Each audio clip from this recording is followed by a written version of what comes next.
Good evening, everybody.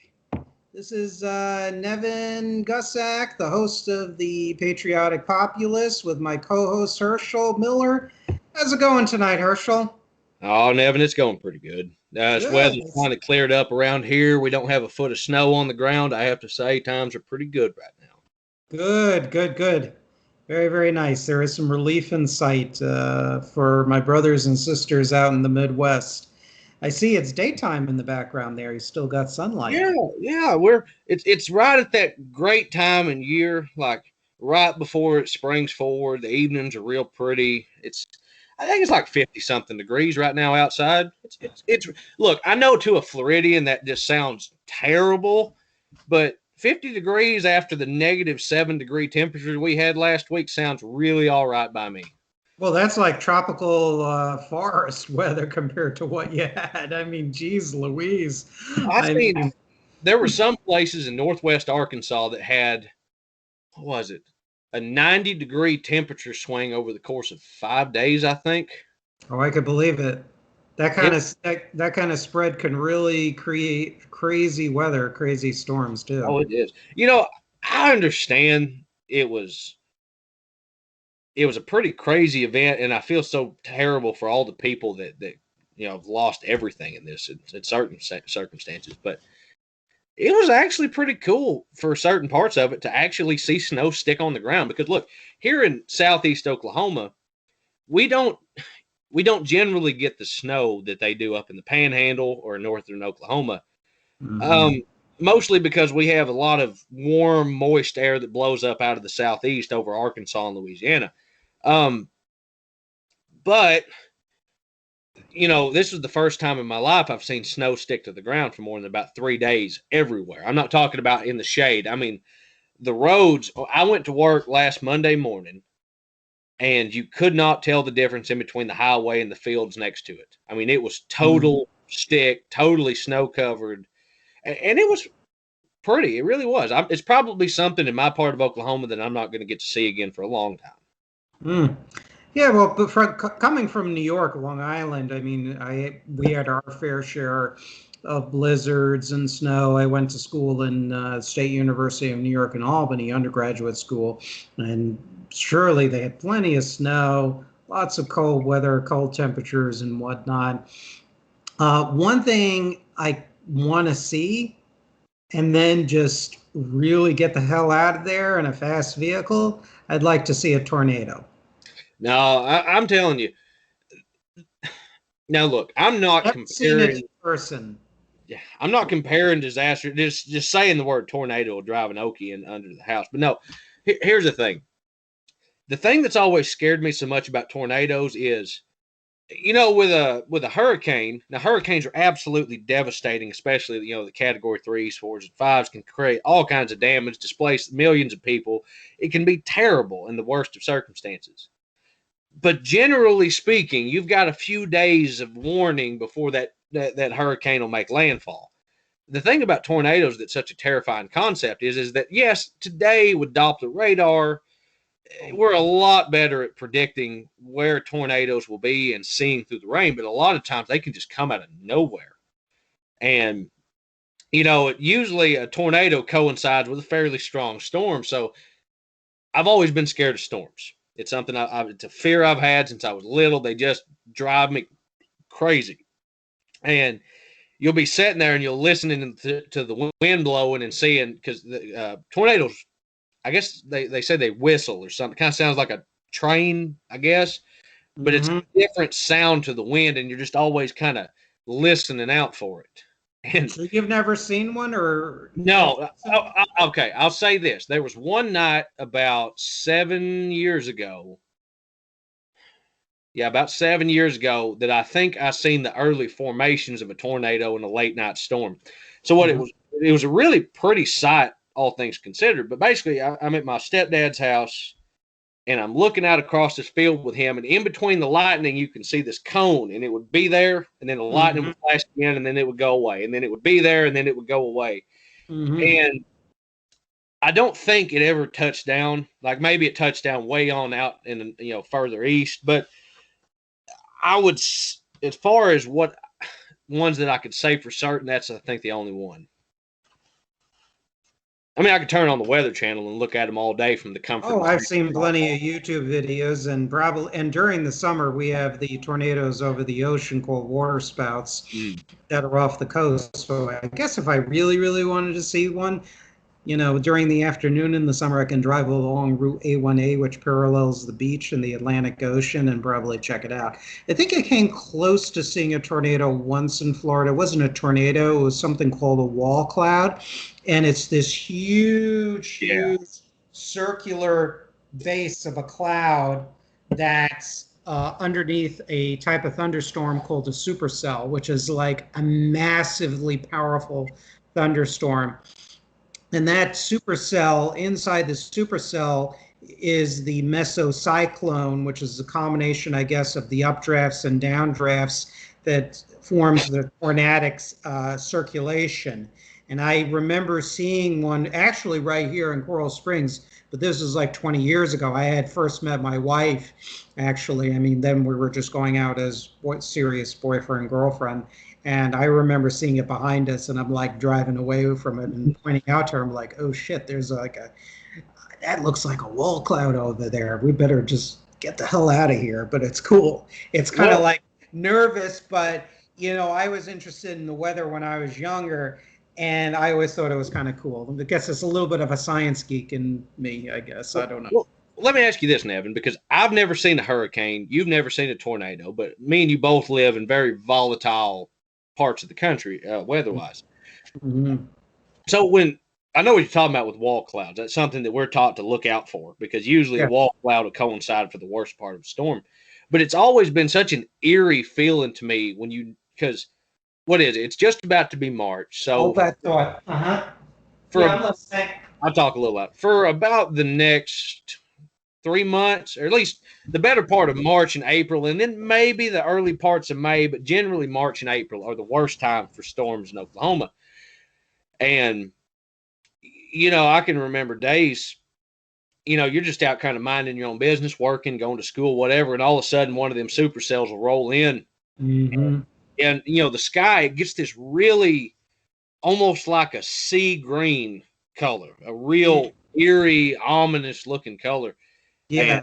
And it will, I mean, look, to most people, and I'm a bit dramatic about storms. I admit that. I don't like them, but it's almost beautiful to see it, just knowing, but what it's about to mean. It's going to be, even if you don't get a tornado, it's probably going to bring hail and some heavy winds.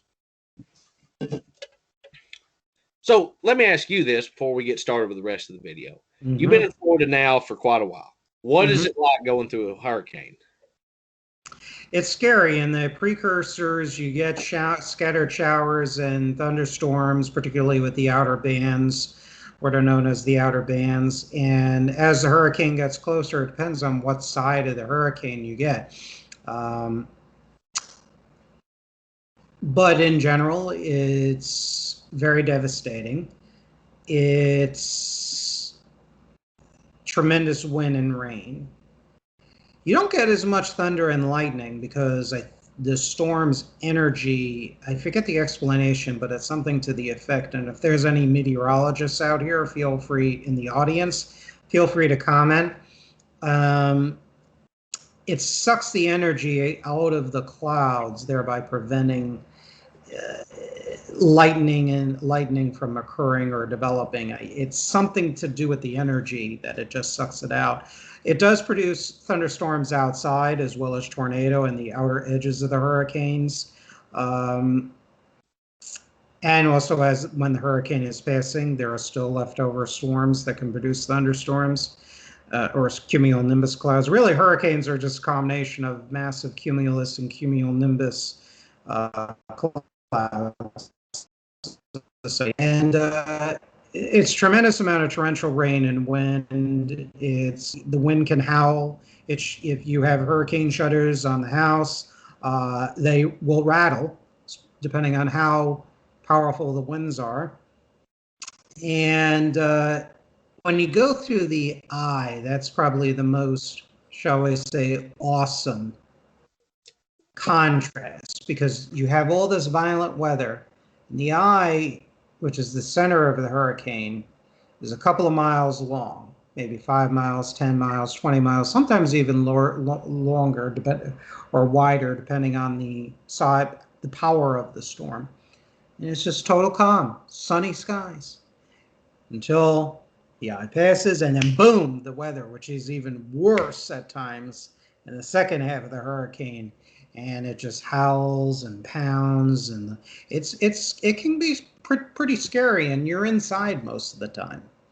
So they don't recommend you, for obvious reasons, hanging out, while the storm is occurring. But it's a pretty awesome event, I'll tell you that. So, yeah. So what are we going to talk about tonight? I got my handy dandy rum and Coke Zero. That's going to be my beverage of choice. For those of you who are wondering why I just got up, I'm in the process of cooking food.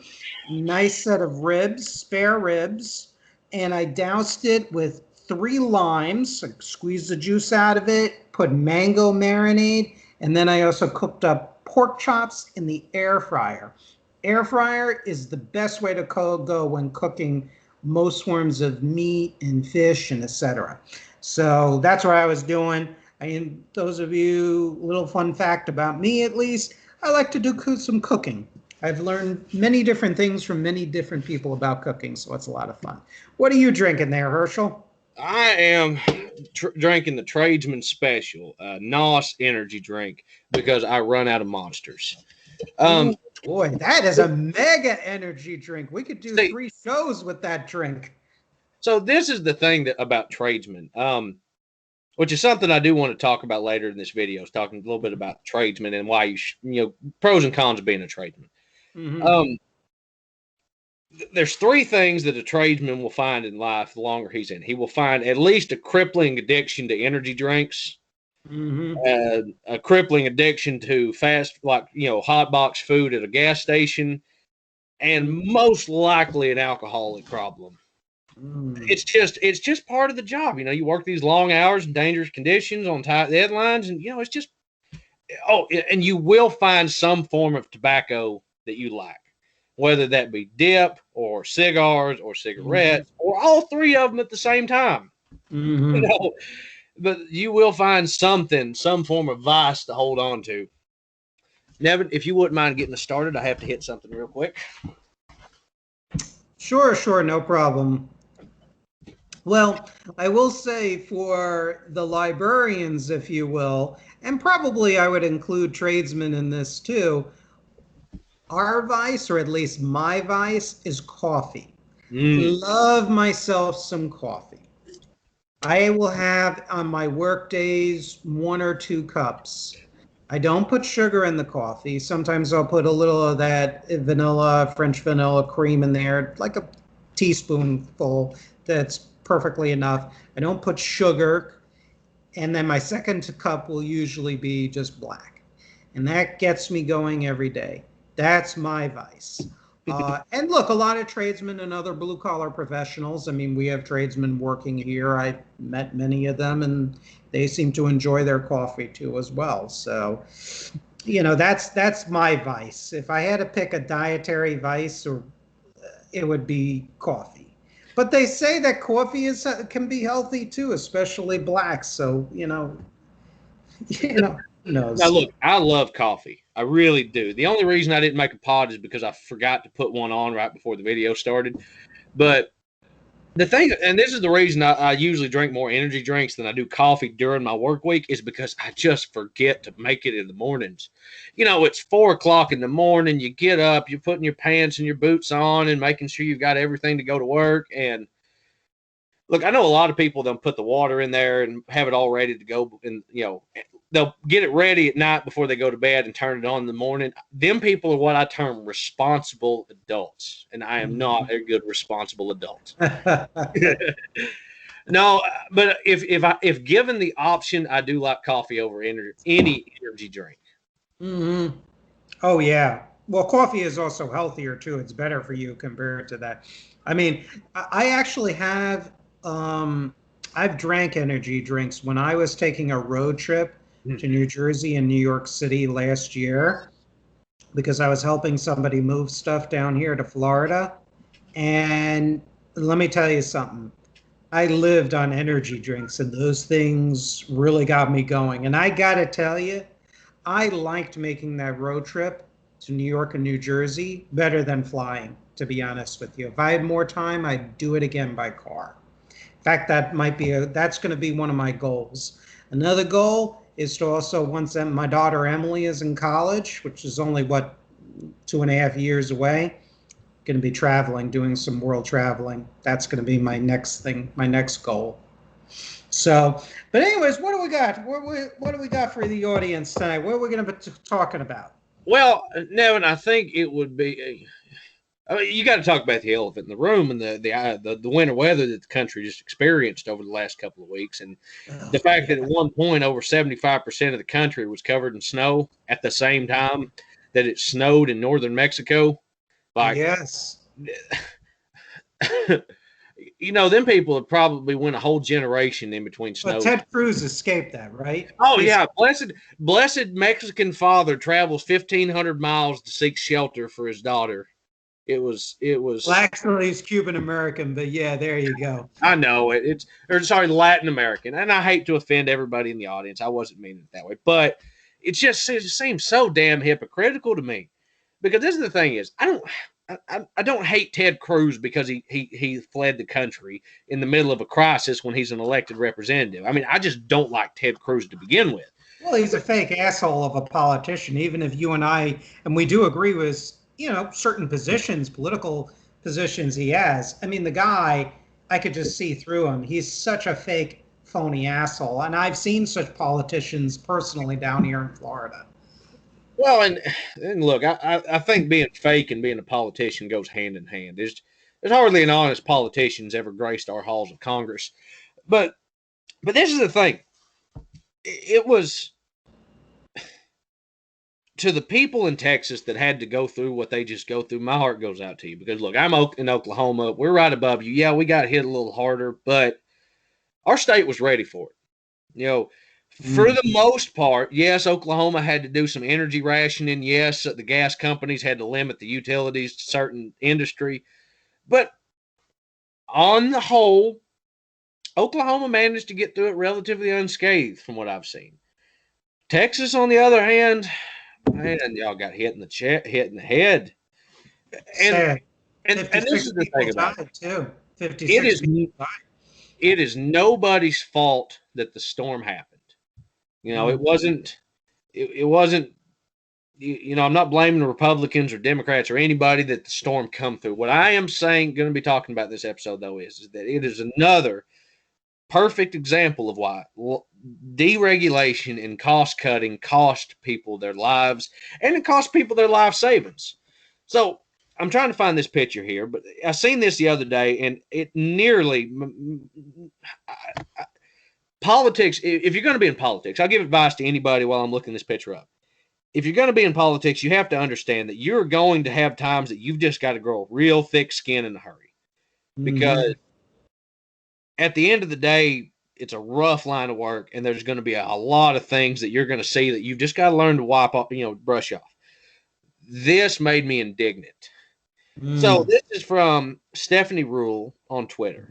New York Times. My savings is gone, said Scott Wilbury, a 63-year-old Army vet who lived on Social Security in a Dallas suburb. He nearly emptied his savings to pay the $16,000, $752 electric bill charged to a CC times 70. Oh, sorry. Charged to his Social Security.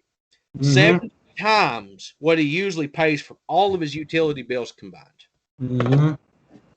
Look, we are the richest country in world history, bar none. Like, I don't think the Ottoman Empire or the Roman Empire at its peak moved more money in a day than our country does. But this is the thing. There is no excuse, none, absolutely ever, that somebody should be charged a $16,000 electric bill unless they were running an all-night rave 24 hours a day, 7 days a week for a full year.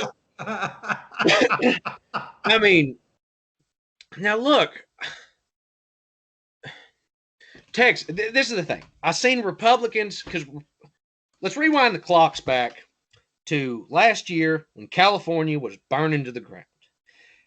Now, we could go on and on about global warming and climate policy and all that, but for the time being, I just want to take it at face value that California was experiencing a severe drought and then lit on fire. And it was terrible. Thousands of people lost their homes, people lost their lives, their businesses, their livestock, their savings. It was terrible. Absolutely terrible what happened in California and other parts of the American West. You know who commented on California's energy situation? Ted Cruz. And Ted Cruz went on and on about California's green energy policies that were hampering the people of California's ability to protect their own lives, and how it was their problem that overregulation and government overreach caused all these power outages in California. And it was a terrible thing, and he should have been, dragged outside and beaten with a club right then and there. Ted Cruz has been awfully quiet about the situation in Texas. I think he said I was wrong in one tweet, and that's all he said. But this is the thing that wrong about what? Could you elaborate? About his comments on California? Sorry, I think he did walk back and because somebody tweeted at him and said, "Hey, you remember this quote about power outages being the fault of a state government?" Oh, I thought Ted Cruz maybe got hit in the head, suffered temporary amnesia, and said that he was wrong about his support for teabag or deregulation policies. But that's just wishful thinking, right? But this is the thing. Republicans across the entire country were coming out of the woodworks and from the bottom to the top. I'm talking about people on Facebook all the way up to elected representatives and media pundits. We're going on and on and on about how green energy and the Green New Deal has failed Texas. I got a statistic pulled up right here. Now, before I say this, Nevin, I want to ask you, what percentage of Texas's power grid do you think is dependent on green energy?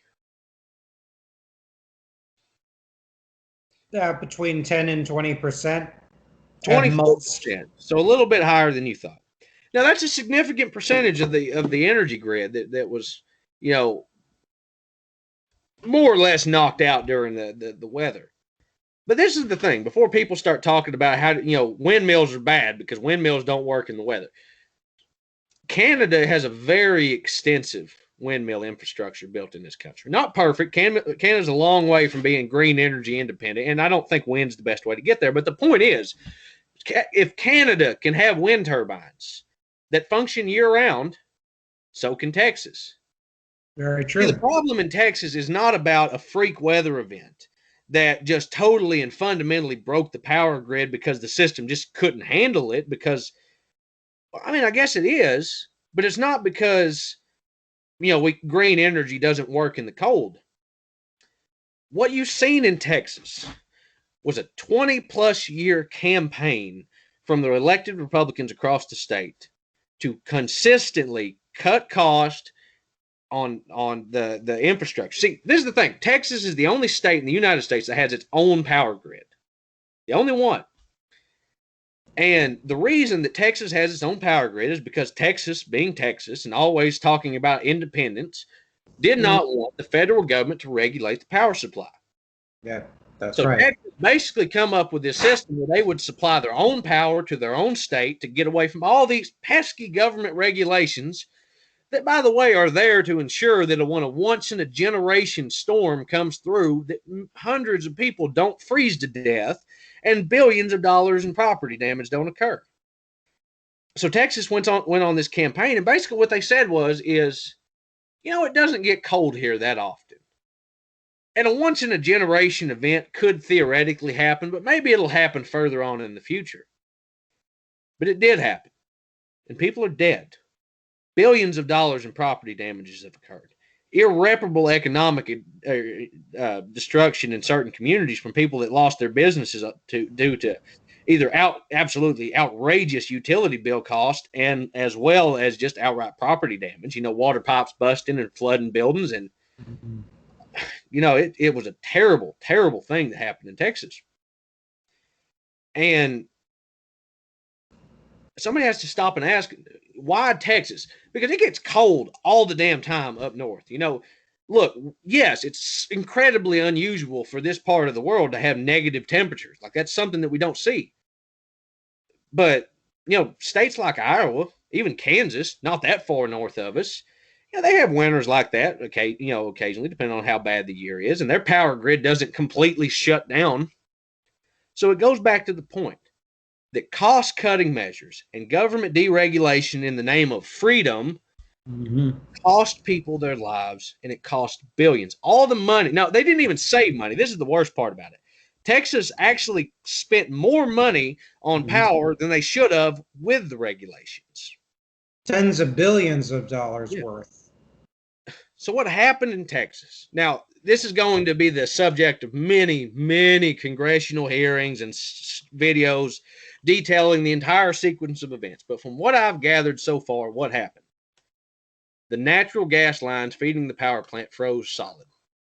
Because natural gas will freeze like propane at a certain temperature, or at least restrict the flow enough that that adequate flow is not reaching the power stations.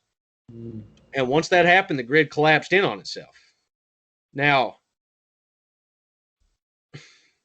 I understand, and I will give credence to the argument that something like this, it's like Katrina hitting. Like, sometimes an act of God just comes along and destroys everything in its path. But, Louisiana is not, that is not a good example for that argument, because Louisiana suffered from the same problems when Katrina hit. They did not have the adequate state measures set up to deal with a Category 5 hurricane making landfall and displacing millions of people. So this all comes back to the central point, is what is the role of government? And to me, the role of the government is to prepare for that once-in-a-generation event, to put back systems and regulations in place to say, look, it will probably never happen. Texas may go another 100 years without seeing an event like this. But if it happens again, we need to do better than we did this time. So, Nevin, what's some of your thoughts about it? No, I mean, there are a few little comments I made here and there just to buttress your point. No, I agree with you wholeheartedly. But before I give my opinion, I know you were telling me in a conversation that a few days ago on the phone that you have family living in Texas. No, well, I do have family living in Texas. What I was trying to say to you is I have family in the energy sector, in this part of Arkansas and Oklahoma. Oh, okay. Apologies, but they had. Oh, my apologies, but that's fine. So they work in the energy industry, so I think they would have good insight into exactly what happened by virtue of their career experience. What are their thoughts? Do they confirm? Well, that's what I would say. That's where I've gathered up some of the opinions so far between mostly people that I know or met throughout the years. But it's mostly, like I said, them saying that the gas lines froze going into the power plants was the straw that broke the camel's back. That was what finally, broke the system. So in other words, it wasn't wind turbines, it was the gas lines frozen, not wind turbines, in case there are some, people that are kind of your Tea Party or hardline Republicans who are doubting this. And these are opinions given by people, family members in the energy industry in your area who have knowledge. And to me, such individuals who work in the energy sector, I would give their opinions more credence than, say, someone like Ted Cruz or other people that, just preach deregulation and grousing about the Green New Deal and all the rest of that. I mean, that's number one. Number two, deregulation has always failed, or what I term crony deregulation, where you have special interests that selectively want the federal governments and even state and local governments to get rid of regulations, all in the name of enhancing profit. And one thing I'm just, I address that in my book, Turning the Page. And, I have a little part on Reagan administration era deregulation. And to quote my book, and this buttresses what you said, the damage caused by deregulation. Deregulation had its social costs as well to working Americans. Between 1980 and 1986, OSHA's inspections of manufacturing concerns fell by 30%, and its fines dropped from $26 million to $13 million, which means a vast increase in accidents. And that has occurred even in recent years in the various auto parts plants in the South. And there have been write-ups in the Atlantic and I think the Independent on those issues. I mean, really bad accidents as a result of not having enough OSHA inspectors going to these hotspots to prevent these problems from occurring. And these accidents the results of these accidents were fatalities. Under President Reagan, Mine Safety and Health Administration civil penalties dropped by 27%, while the number of mine fatalities increased from 133 in 1980 to 153 in 1981. So that was quite an increase all in 1 year. Right there. So I mean, that's kind of a problem.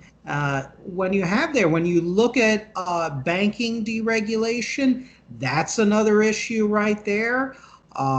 We've all seen the results of the repeal of Glass-Steagall. We've seen the results of stock buybacks being legalized again in 1982 by the SEC under Reagan, and that has created, an entirely financialized, speculation-oriented economy that has not benefited things like research and development necessarily, and it really has increased extreme forms of income inequality. You have the cartelization of industry as a result of, mergers and acquisitions and leverage buyouts being basically encouraged by the federal government, and, the sort of Reaganite economic policies that have been put in place. I mean, the list goes on and on. I mean, deregulation, or as I term it specifically, crony deregulation, is a massive problem and a massive failure. It really and truly is. There was a study, I'm trying to find it, done by the Massachusetts Institute of Technology, and it talked about how most of the studies that have been done about deregulation highlight the costs of deregulation, but very few of them will describe the savings that have resulted from deregulation. And this MIT study shows that it showed literally, I think it was, this is from 1980s dollars, how millions, if not billions of dollars in social costs were actually saved by properly crafted regulations. I'm really trying to find this because it really really highlights the point that I'm trying to make. That's what happens when you write a book that tends to have quite a bit of information. But yeah, it was a study done by MIT, and it really was very eye-opening. And I think that was like from about 1980, I think it was from like 1986 or 1985. So, this is not surprising, and a number of these politicians like Ted Cruz that are, they hail, the Texas model of governance, including energy policy.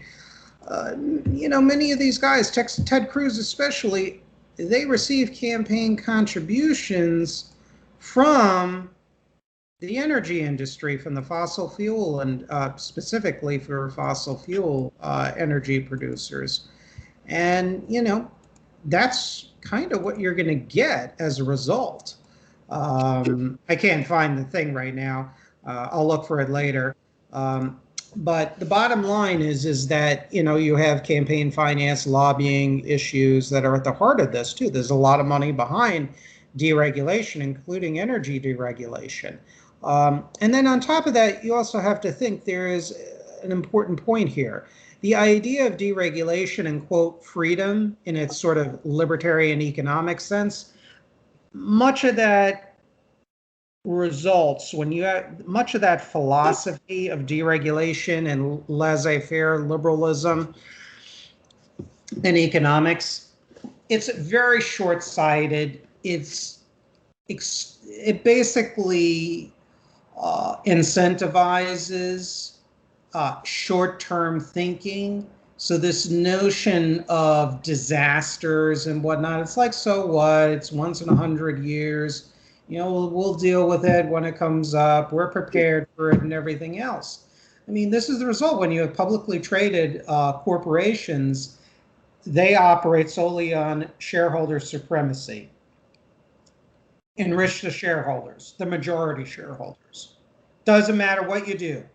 Cut costs, which is usually what happens as a result. A lot of it is cutting costs and other things, but especially cutting costs. What happens when you cut costs? That sacrifices service. It could sacrifice research and development potentially. And this is what you get from deregulation and other short-term economic thinking that's, at the heart of Reaganism. I mean, it was Rick Perry, the governor, who said, I think he was the one who basically, him and George W. Bush, who was governor of Texas, and particularly Rick Perry, I mean, he basically said, look, we don't want to be subjected to federal regulation. It's this sort of anti-government kind of ideology that is weaponized by big corporations, big energy. And Rick Perry was a tool of them. Rick Perry is basically a corporation serving as a governor, or who served as a governor. And, the rest is history. He said, he's full on for deregulation, and that's why he, wanted Texas to have for the most part, its own grid. There are some parts of Texas, like El Paso, for example, that were hooked on the nationalized grid. But yeah, he was all about deregulation. His campaign for president in 2012 was all about deregulation, a lot of his stuff. But of course, it's the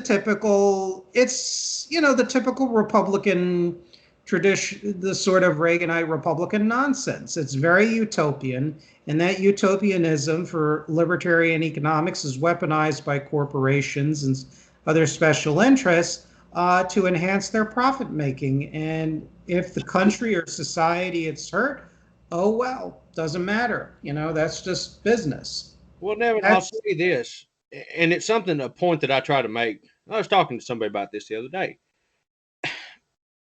Deregulation and regulation. It's a touchy, very gray subject that's not always clear about what's best.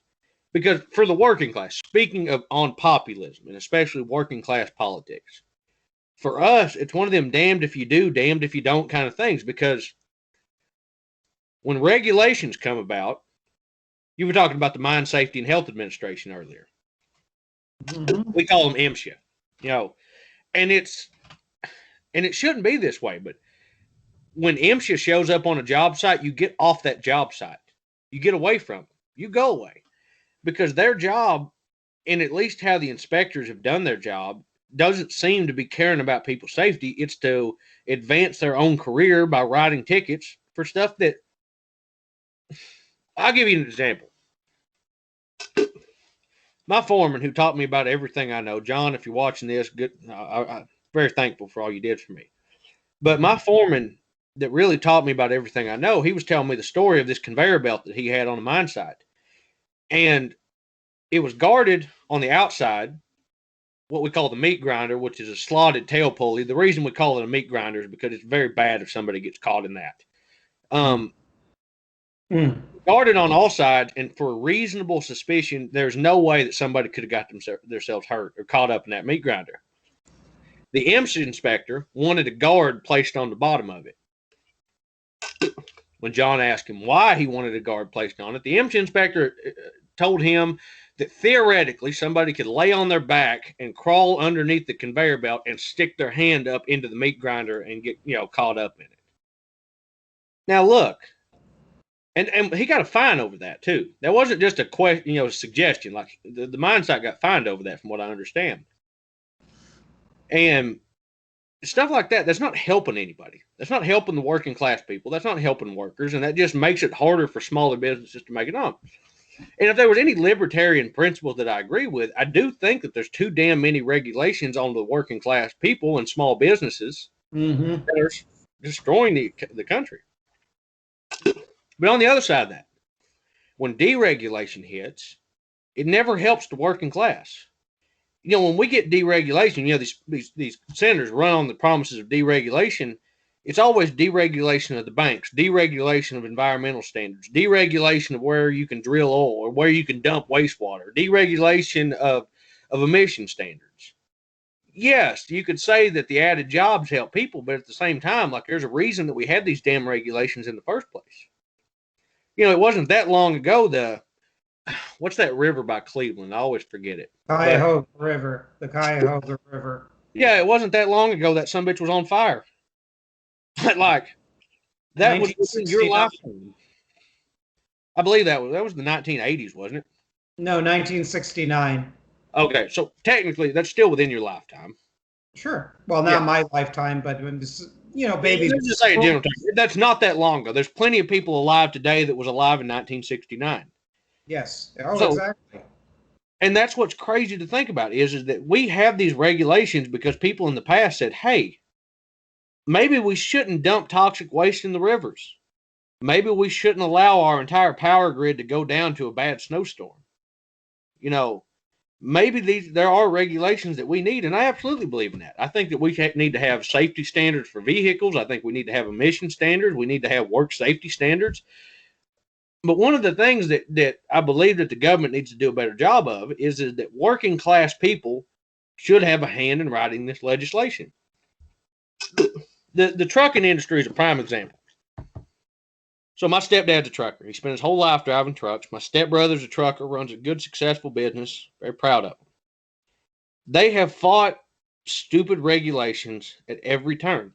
And see, these regulations, this is another example of how our government serves the interest of the biggest corporations.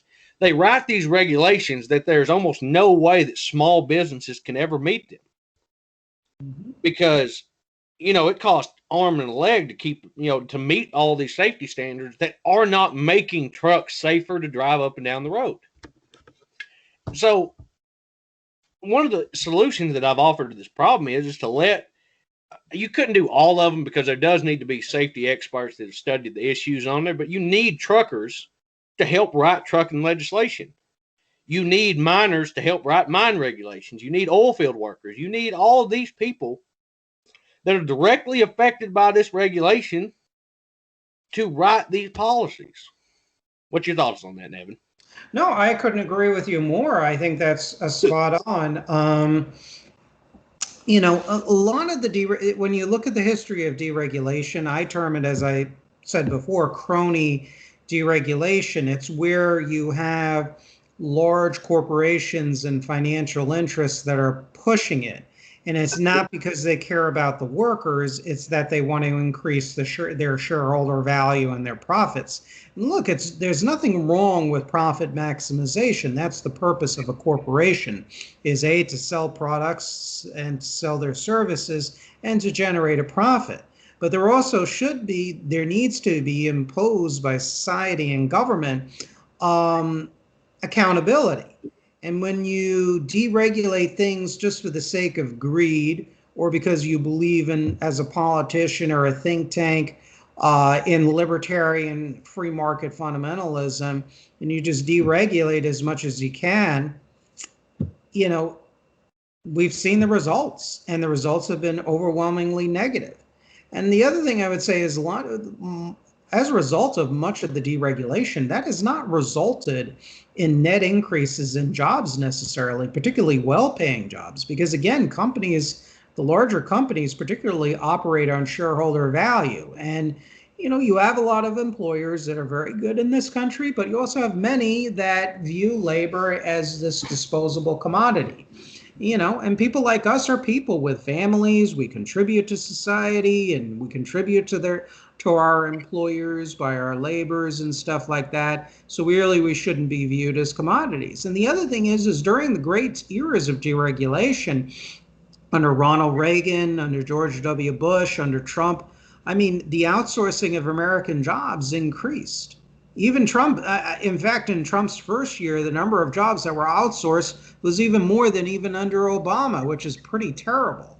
And then on top of that, under Reagan and George W. Bush, you had the Department of Commerce, amongst other agencies, that had programs which showed companies and encouraged them to outsource to countries like Mexico to build production facilities, maquiladoras, or transplant factories, if you will.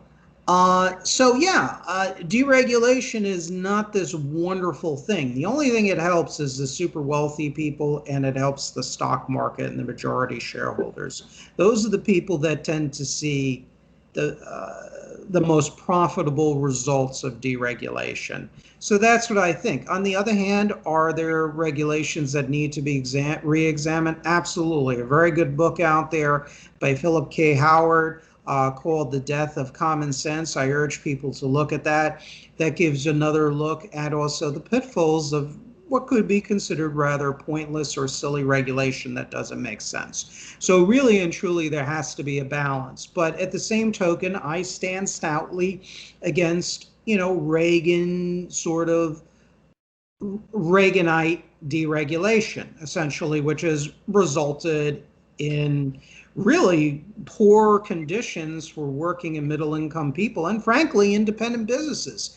I mean, the halting and deregulation, or halting prevention, basically this, what is it, the Federal Trade Commission, Department of Justice, federal government, they haven't said no, really, to speak of since the early 1980s to any mergers and acquisitions. That's what's created monopolies. That kind of deregulation has hurt small businesses, for example. That has created the monopolization. Again, teabagger economics, not big government, has created the monopolies that are currently plaguing the American business landscape and hurting small businesses. And that's another point, going off of that I'd like to interject real quick. Sure, go ahead. There is no amount of regulations that you can cut that will make us as profitable as China. None. You simply cannot cut that many realistically. I mean, obviously, you could just get rid of all of them, but we're not going to do that. What I'm talking to is the deregulation Reaganite crowd. The biggest argument from somebody, I mean, Charlie Kirk, you read a quote from his the other day that was talking about how American businesses can't stay here because the regulations just make it too hard. Well, that's bullcrap, is what that is. Because the fact of the matter is, now, first of all, nobody is going to work for $27 a day, which is the average pay of a Chinese industrial worker, by the way. Nobody. I don't give a crap. Nobody's working for $27 a day. Not the most desperate immigrant, not the most desperate homeless person. Nobody. But another thing is, we can't cut regulations to the point that China and Mexico have, they just lack regulations. They never were regulated in the first place. Mm-hmm. So the argument of saying, well, let's deregulate and let's get our jobs back in this country.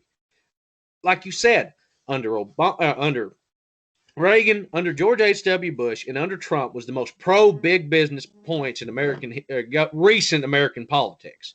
I mean, yes, Bill Clinton and Obama have definitely got far from clean records on the issue of corporate regulation, because for the most part, Bill Clinton signed NAFTA, and Obama basically just wagged his finger at him.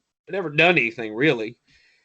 But what I'm getting to is that under the most pro-business presidents in the last 40 years, we lost more jobs.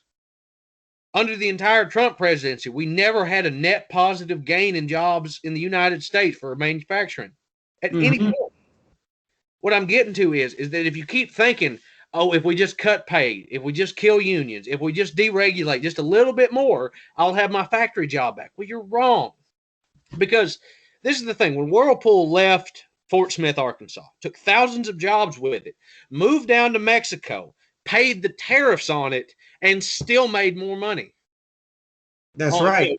Per unit. And actually, I don't mean to interject, actually, since the 1960s, the U.S. tariff code, actually, the Kennedy and Johnson administrations put in benefits for companies to move overseas to produce products. So they're only charged they're charged a lower tariff rate to re-export products back into the American market.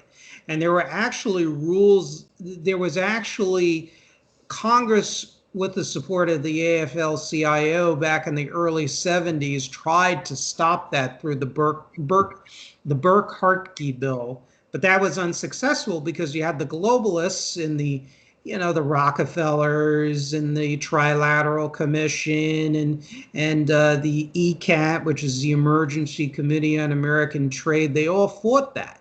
And, and the rest is history. I found that thing about how regulation, when properly crafted, actually saves society and people money.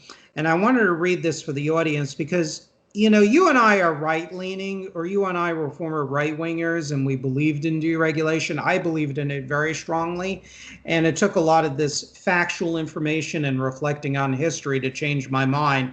So let me just read this for the sake of the audience here. Mark Green and Norman Weitzman, both graduate students at American University, wrote a study for the Corporate Accountability Research Group that revealed that the activities and rules of 4 federal regulatory agencies yielded $36 billion worth in benefits to Americans. And that study was from a long time ago. So $36 billion, that's a lot of money from a long time ago. The MIT Commission on Industrial Productivity from 1986 maintained that while some regulations hindered the competitiveness of certain individual industries, much of the negative impacts on the American economy were minimal. The same commission also found that, quote, excessive taxes, regulations, and high labor costs were not responsible for the loss of America's global competitive edge. Instead, the report blamed the following for economic stagnation: short-term business thinking, meaning the encouragement of mergers and acquisitions, a refusal to invest in new plants and equipment, slowness in bringing new products into the global and American market, and a general refusal to respond to customer needs. The commission noted significantly, as I add, that, quote, only an extraordinary optimist could believe that the current wave of takeover activity, meaning leverage buyouts and mergers and acquisitions, only an extraordinary optimist could believe that the current wave of takeover activity is an efficient way to deal with the organizational deficiencies of American industries. In at least one respect, its tendency to favor short-term horizons, we believe it is part of the problem, not part of the solution. So, ladies and gentlemen, teabagger economics of Ronald Reagan and Reaganism is a failure. It is a failure. I just read you 2 studies here. Not from the Communist Party USA, not from Bernie Sanders, who's a social democrat. Academic studies. And it makes sense if you think about it when you look at the history. So I ask everybody, put Atlas Shrugged down, put Milton Friedman's Capitalism and Freedom down for a second, and let's look at the data. Look at the world around you. Yeah. Deregulation, crony deregulation, as I like to call it, let's specify it, is a failure. And to address this when crafting regulatory policy, I would like to do it in partnership, yes, with businesses, federal government, and the labor unions as representatives of the workers, and come up with a balanced solution to deal with a very complex issue. Our goal is not to hurt the workers, But our goal is not to put capitalism in the grave either. Let's make this very crystal clear. So, and if you still want to call us socialists or communists or fascists, well, you know what? This program's not for you. Go listen to Ben Shapiro. Yeah. At this point, I don't even care anymore, Nevin. The fact is that nobody on that part of the spectrum is ever going to call us anything but socialist. So I'm just going to keep talking like I have been. Me too. Now here's something, because I want to shift gears here into something, because I think we've made our point well on deregulation. Yes. Now, I wanted to talk about the near Tandon crap show going on in Washington, but I don't know enough right now. I think that would be better for our next episode to talk about her. She's a terrible person. She shouldn't be in government, but she deserves her own segment later on. But I was thinking about this while we were talking about deregulation, outsourcing of jobs, and all the other, about the minimum wage question that's going around, because let's not act like that isn't one of the biggest issues in the country right now. That is an issue, raising the minimum wage to $15 an hour. Nick Hanauer wasn't the first guy to do it, but he's been beating that drum for quite a few years now. Mm-hmm. And let's talk about it.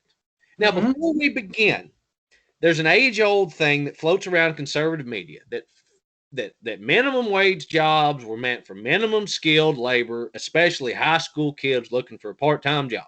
They said that is what it was designed for. And I've heard and seen memes, they say, well, burger flippers don't deserve the same money as paramedics. And burger flippers, well, if they're making $15 an hour, then what should I be making? Now, these are great questions. I don't think you're wrong for saying that if somebody flipping burgers makes as much money or should be making as much money as a paramedic. But that's not because I don't think that the burger flippers should make a living. That's because I think paramedics and everybody else should be paid more. But let me read you a quote.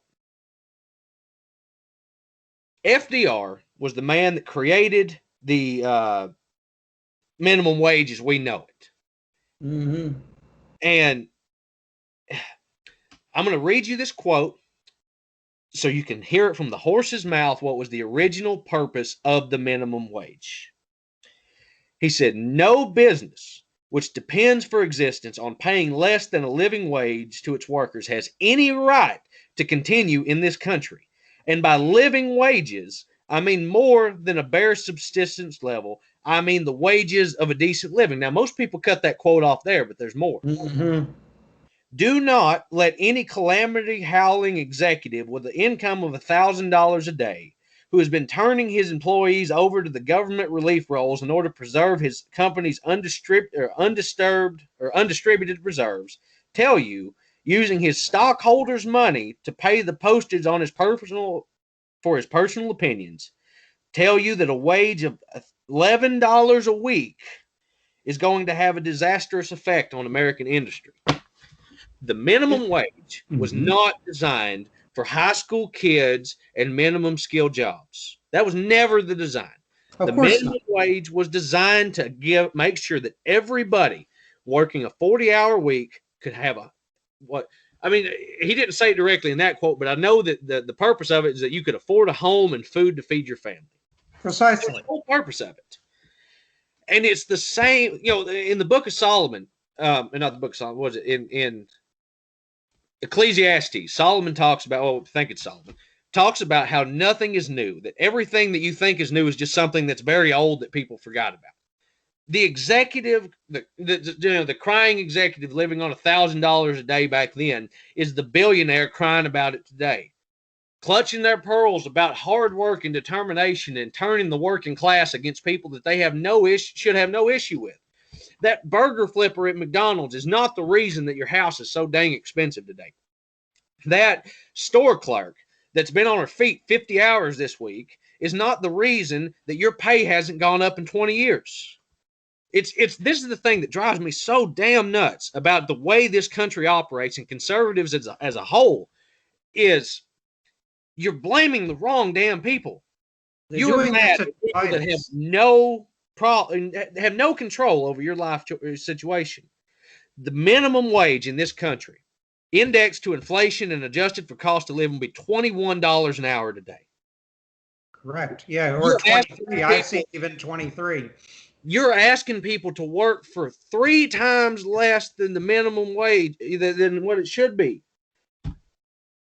These billionaires have made record profits in the middle of the worst pandemic of the modern era.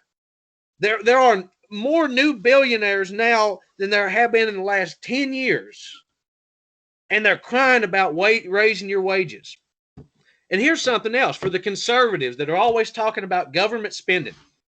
We spend $109 billion a year subsidizing wages for companies that pay less than $15 an hour.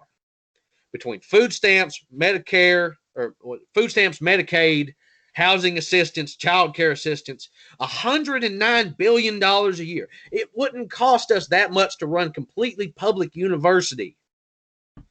That's what the cost of cheap wages are. You're paying for it. You know, you're always talking about welfare queens and lazy people taking advantage of the system. But by God, what the hell is Walmart doing?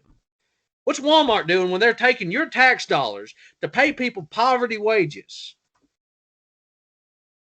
This is why our system's broken. And this is why I know that the propaganda machine in America might be the most effective propaganda machine ever devised. Because I never see conservatives talking about how the Walton family, one of the wealthiest families on earth, gets corporate subsidies from the federal government to not pay their damn employees a dime over the minimum. You know, they pay them what? It's about $11 an hour now. And even that's nowhere near enough. That's $22,000 a year. If the minimum wage was increased to $15 an hour, that would be $30,000 a year. 51% of workers in America make less than $31,000 a year. 51%. That's not all the college kids and high school kids. That is working adults. That is people with kids. That is people with families. That's people with social commitments and house payments and everything else that we are subsidizing with our federal, with our tax dollars, with our work, the work that we produced in the first place, so these big companies can get filthy, stinking rich off of us. And it just drives me up a wall, Nevin, and I know you've got strong opinions on it too, and I'm going to have to calm down for just a minute before I come out of my skin. I think you're going to have, instead of that energy drink, you're going to have some of my rum and Coke here. I'm going to have to pour you a cup and hand it to you over there or something. I don't know. You got to, woo. You're hot and ready to pop. No, look, this upsets me to no end as well. I've written about it. I've spoken about it. You know, I think there are many things at play here. Number one, the corporate conservatives and big business, they encourage this type of rhetoric of blaming welfare queens and pitting one group of workers, the low-wage fast food and retail workers versus paramedics and whatnot. They're doing that to divide the working class and the middle class. That is a political ploy that's been used in America by the economic and political elites since Reconstruction. In the South, and Dr. Martin Luther King talked about it in one of his famous speeches. He talked about how in the South there was a populist coalition that was multiracial, that was developing. But the elites hated that. They were threatened by that. So what happened was the conservatives in their day, the Bourbon Democrats in the South, this heinous, globalist, anti-labor, racist group of elites in the South used racial division to divide this populist coalition in half, to divide the whites against their black brothers and sisters in the South from building their populist coalition. And so this is a very, very old tactic. And it's one of the many reasons why I've abandoned conservatism in the Republican Party, at least in its Reaganite sort of teabagger globalist incarnation. Why? Because they just like to pit weaker peoples against themselves, against other weaker groups. And I don't like that. That just doesn't sit well with me, with my sense of personal values and morals. No, it's obviously the Mexicans' fault, Nevin, don't you know? Of course. But it's never the people that hire the basically enslaved Mexicans. It's never the job creators, the so-called job creators. Oh, no, we can't talk about those people because, excuse me, they're giving us lots of money. So we're just going to blame the brown-skinned people and not the people in the suits and ties. I don't know if you guys heard me, whispering here, if you will. But, so I think the solution to this, to be honest with you, is basically an amendment to the Constitution that needs to address economics. Multiple amendments need to be placed into the Constitution, including perhaps FDR's Economic Bill of Rights. And I think one of the things that should be put into place is a national right to collectively bargain. And in that amendment, there should also be a ban on right to work put into effect. And there also needs to be also much more harsher penalties for employers that legitimately intimidate employees, including firing them from trying to join or organize unions. Did you see that shit going on in Alabama right now where Amazon is paying workers $2,000 to quit before the union vote? Yes. That's completely legal, by the way. And that kind of thing, at the end of the day, people like Jeff Bezos, we need to have a state independent and powerful enough, a national government. And this is going to have to come through changes in the Constitution. It's going to have to be in the change, basically almost in our national culture in some ways.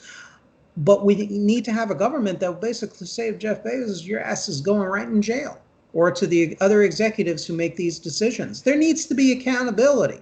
There's all kinds of accountability put in place with, oh, we got to crack down on those food stamp users and those, those people that abuse welfare, other forms of welfare, and all these other small-time people. I'm not saying they shouldn't be punished at time for people abusing the system, but everything is always stacked and punitive against, there's all these punitive measures and punishments always against poor people, people without power. There needs to be more of a balance. And you're right. And the thing is that individuals who are fired from companies, they can then sue the company, or fired from companies for starting unions or joining unions or trying to organize. Okay, the company fires them, they sue the company. The company's legal expenses trying to fight off the suit is considered tax deductible. Mm-hmm. The companies call it their hunting license. Mm-hmm. That's how fucked up our system has become in this country. This is why, unlike some of our anti-communist analysts, who I will leave nameless, the left doesn't control the country. I'm sorry. This is corporate America dominates the country. It is way, way off balance. America is not a socialist country. The way to preserve the credibility of capitalism and a newer form of American Republican small r style government is through stakeholder capitalism, powerful unions, et cetera, et cetera, et cetera. You need to have a government with a new ethical sense. It shouldn't be just about, protecting, I guess, what has been termed negative rights and whatnot. The government has to partially move away from untrammeled economic and political laissez-faire liberalism. It also needs to include a new ethic of balancing sectional interests and class interests in this country for the greater good. There has to be that kind of system, has to be worked into a new constitution. It's the only one of the ways we can prevent this country from collapsing socially. And I firmly believe this. That is the solution. I mean, look, I voted for an increase in the minimum wage in the Florida referendum that we had here to $15. I voted for that. But do I see that as a foolproof benefit? No. I think unions are better capable of negotiating things based on local conditions rather than just merely an all-powerful federal government all the time. And that's where you need to have also unions with a leadership. And I've met union people. They're good people from my experience, at least. And the bottom line is they, as the famous conservative philosopher Russell Kirk says, we need genuinely educated businessmen and genuinely educated trade union leaders. And genuinely educated means that they have an understanding of history, they have an understanding of the national interest, and then they'll be able to move forward and I think construct a positive country. And the problem is our leadership class is based on an ethic of total liberalism, total political individualism. It's all about their careers. It's not about necessarily doing the right thing. There are exceptions to the rule. So really and truly, we need a new mass movement. It goes back to this point. In this country, I'd like to see the development of a new mass-based, multiracial, populist, and civic nationalist movement that will deeply and profoundly reform this country, even in its structural sense. And that's what it comes down to. Nevin, and that's where that point you made right there at the end. Because I was talking to my dad earlier, and we were talking about politics and getting involved in it. And this is something I'd like to say to people: sitting on the sidelines from the comfort of your own home and just waiting for somebody to come save you is a terrible idea. The only way, and I mean the only way, that we're ever going to see any real political movements inside the United States is when people start to take what they've got and do something with it. Me and Nevin, we're not special. We're not some, we weren't given every opportunity in life to help make this podcast or start the Patriotic Populace. We're two dudes that believed in something and we done it. The reason I do this podcast, the reason I spend 15 or so hours a week promoting us on social media, the reason I do all this stuff is because I believe in what I'm talking about. And it's something that you need to make a decision then for yourself. Do you actually care about seeing things change, or are you just a wishful thinker? Because there's a lot of wishful thinkers out there, and there's not a lot of people that actually care about change. And that's a terrible thing, because you need people that are willing to sacrifice personal freedom, people willing to sacrifice personal time, people willing to put their neck out there, that are willing to make the decision to say, look, I believe that we have to make a fundamental change in this country now. And the reason that this is so important, Nevin, is because this country is coming apart at the seams right now. We have never, not in any of our lifetimes, seen social discontent to the level that we're seeing it right now. People have no faith at all in our governmental institutions. People have no faith in our media institutions. When the other day, in the middle of Texans freezing to death because a dumbass government decided they didn't want to pay the electric bill and didn't want to regulate it, you had liberals from California that were making fun of them because Texas is a red state. A country cannot survive like this. Them people in Texas, that they ain't got no damn control over their power grid. If you look at the way our government operates, and this has been proven time and time again by various studies, we are effectively an oligarchy at this point.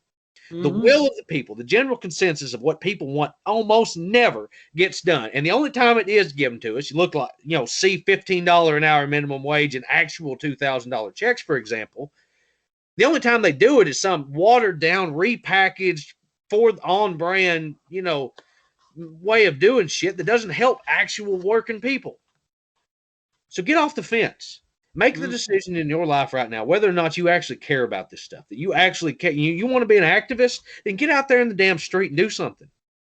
Because I've sat here for weeks now thinking about this and myself and how far I'm willing to go, and I'm in on this. And Nevin, I know you're in on this. I'm not telling you to join us. I'm telling you to do something, anything. Because this country, when it tears itself apart, if we don't, and it will, if we don't change anything fast, what are you going to tell your kids, your grandkids, your family, or anybody if you manage to make it through this, terrible event that that's about to happen? Nevin, and activism is hard. It's hard to give up time. It's hard to believe in something, to actually to believe it inside in your soul that you're doing the right thing. I don't know, Nevin. It's apathy, and that's what I've hated so much here lately, because I've seen so many people that I have so much respect for just give up everything they believe in to do nothing. Right now, the left, who was absolutely correct on a lot of things that Trump was doing wrong, where are they at? These liberals that bash Trump for the war, for bombing Syria. The other day, they seen Joe Biden, he just launched all kinds of, launched a bombing effort or a missile strike effort in Syria. And I've seen more apologists over the last couple of days. What I'm getting to is the problems are not going away. Joe Biden didn't get elected, and all these problems that we're talking about just magically disappeared. The rainbow didn't appear over the sunshine, and crime and poverty still exist, and homelessness and destitution and hopelessness still exist in this country. We need a generation of activists, or at least I'd say we need generations of activists. We need people that are willing to make that commitment. And it's my message. I know this podcast is probably not going to get a hell of a lot of views. We're still building up our brand. But to those of you who do listen, make a decision in your life to believe in something bigger than yourself for once. And you might find that you can make a difference. Nevin, you've been in politics for quite a while now. What makes you do this? What motivates you anymore to keep going? Personal love of country and the fact that I want my daughter to inherit this country. One time, and look, I'm going to reveal something. My daughter, actually, and she's 15, she's smart as a whip. And one night we were talking, I was picking her up from her circus troupe. She does Cirque du Soleil stuff. It's really amazing. And we were having dinner, on the way she was really mentioning things, how she really was very concerned and discouraged about, how the healthcare situation in this country with the rampant homelessness, extreme class divisions, which is very apparent down here in South Florida, and a variety of other things that really upset her. And she looks to, Western Europe and Scandinavia, it seemed, in a more positive fashion, certainly good. At least it's better than looking at Cuba or China or Venezuela as models. But that concerns me. I couldn't get angry at her. I mean, of course, I mentioned the many good things about the United States. But the fact of the matter is she's correct. This is an example of what happens when you have your country turned into an oligarchy run by globalist corporations and other financial interests. We're not a socialist country. And I got to tell you, this is where I disagree strongly with people like J.R. Nyquist and others. The left doesn't control the country. I mean, the left is, in a disorganized and even in an organized fashion, they're becoming more powerful and more vocal, and their ideas are gaining currency, and he is correct in saying that. But the left doesn't own the store. Corporations own the store. It wasn't the left that shipped your jobs overseas to communist China. It wasn't the left that gave permanent normal trade relations to Vladimir Putin. It was corporate America and many swaths of the political right in this country. Yeah. It wasn't the left that missed the boat on communism, or it wasn't just the left that missed the boat regarding the Gorbachev deception. It was Ronald Reagan and George Herbert Walker Bush. So the bottom line is that really and truly, I agree that we need a new mass-based movement, as you and I have talked about before. But in a nutshell, I do this for my daughter, who expressed a lot of concerns about what's going on in the country. And I said she was right. I mentioned again a lot of the good things about the country, but I mentioned, hey, you know what, you're right, and you make good points. And I'm upset about that too. And this is why I do this. I do this for her. I do this because I've always been interested in politics and other intellectual activities and pursuits. And frankly, I don't want the United States to collapse or become a weaker power, because then Russia and China fill in the vacuum and the world will not become a better place. Nyquist wrote an essay, and there was somebody who asked him about what kind of positive program what are you going to offer the people, if you will. I wish I had it posted in front of me, so I apologize to Nyquist or the authors of these back and forth in his blog if I'm misquoting. But the person said, what are you going to basically offer the people? And Jeff said, of course, before we offer the people any ideas or ideas of governance and economics or whatever, we have to first get the people, even 30% of the people, on board with understanding one thing, that communism is the enemy. But I got to tell you, Herschel, I take issue with that, because it doesn't reflect the reality of America and Americans. Americans want to believe in something. Americans want to get up every morning, have a decent job, achieve the American dream, have a family, have kids, white picket fence, the whole 9 yards. I'm not saying they all want to become billionaires and Mercedes. They just want to have some dignity in life. And I'm sorry, Jeff Nyquist, wrong answer. Wrong answer. You have to give people something to believe in. You can't just run on saying communism is the enemy.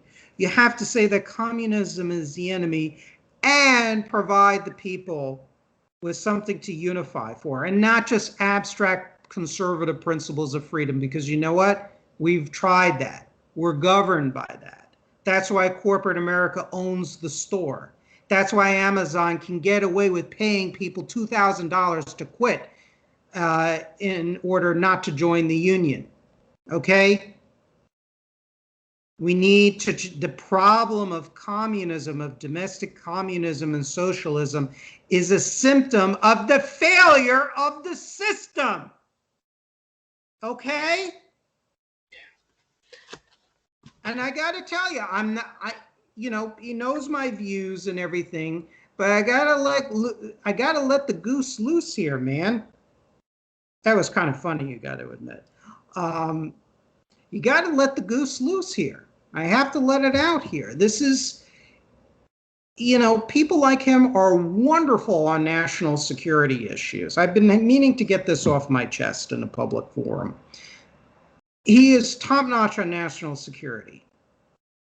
But if you don't want Russia and China to come into the United States, or left-wing quizzling elements of the left, because not all leftists are disloyal or bad people, but if you don't want those individuals, political groups to seize power and a collapsing United States and Russia and China to fill the vacuum and threaten our freedom and our children's freedoms and us as a sovereign nation, dump conservatism, dump this limited government bullshit that basically is just a tool weaponized by corporate America to get whatever the hell they want. I mean, this is how it is, and this is a painful journey for me. I used to believe in deregulating, laissez-faire, everyone will act according to their rational self-interest. I used to buy into that. Those of you who remember me from high school, who are listening to this podcast, I know some of you have listened to some of them, you remember how conservative I was. You remember I was gung-ho, laissez-faire capitalism. Not anymore. And I did videos for this program describing why I abandoned that. So why do I do this? Love of country, wanting us to preserve our homeland, our soil, our people, our communities, and for my child. And I'm sure for you, Herschel, to preserve a future for your children. I'll just conclude on that, and you can comment if you'd like. So, you spun on, Nevin. And this is what I want to tell people. If you love your country, you got to fight for it. Whether it be Martin Luther King, Huey Long, Malcolm X, or all the other revolutionaries, no matter their opinions, most of them loved their country. The reason that history remembers them is because they took the plunge into something that most people won't do. And the fact is, Nevin, and I can be wishful think. I can wishful think all I want, but the fact is that most people will never act on their feelings. They'll never act. They're probably never going to become political activists. But to the ones that will, to that people, and I want to tell you this. This is just from what I know, and this is why I stay in politics, Nevin. And it is because I want a better future for my kids. But it's something deep in you. It's like a an itch you can't scratch. It's a burning desire in your heart that it's something you have to do. I've tried to get away from politics, but I can't. It's me because I know that I've been blessed with the ability to give a crap about shit, and that's something that not a lot of people have. A lot of people, they go along to get along, and I'm not bragging on myself. I'm saying that, trust me, because there's a lot of times I wish I just didn't care. Me too. When you get into this and you start realizing how screwed up the system is, and you get an understanding of all the wrongs that have occurred in this country over the last, well, its whole history, but especially the last 40 years, you just want to go crazy. But to the aspiring politicians and political pundits and other people that may watch this one day, I want to give you a word of advice. If you don't do it, you'll never be happy. I believe that there are people that are born for politics, or at least born for making people's lives better. Be it, podcasters, organizers, union organizers, politicians. I do think that there are people, genuinely good people, that are meant for this line of work. But you got to take the plunge.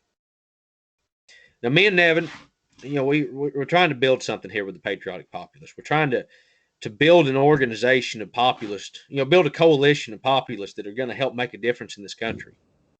And every person that we add, every podcast that's recorded underneath us, every member that helps push for this stuff, that's one person more that's going to make a difference. But we've got to stand together. This is the thing. If you want to know why populist movements, why any of them had any success, it's because you had a bunch of people that decided that this is worth something. The civil rights movement doesn't happen until people up and decide one day that we're not going to take this anymore. And that's how all movement starts. But it started from people that were out there screaming on the sidewalks to nobody for a long time. And you're going to have bad days, and you're going to have hard days, and you're going to have days you wish you could just give it all up and quit and go back to your life as normal. But don't give up. Don't quit. Don't forget why you do what you do. And I won't quit. I know Nevin won't quit. Now, Nevin, this has been a pretty long episode. But I'm glad we did it. And the reason I'm glad is because that I want people to understand that we're not going away. You mean you're here for the long haul. But to all the people that do listen to this, and I've tried to offer you my best words, but I'm not going to talk anymore about it because I just start getting preachy.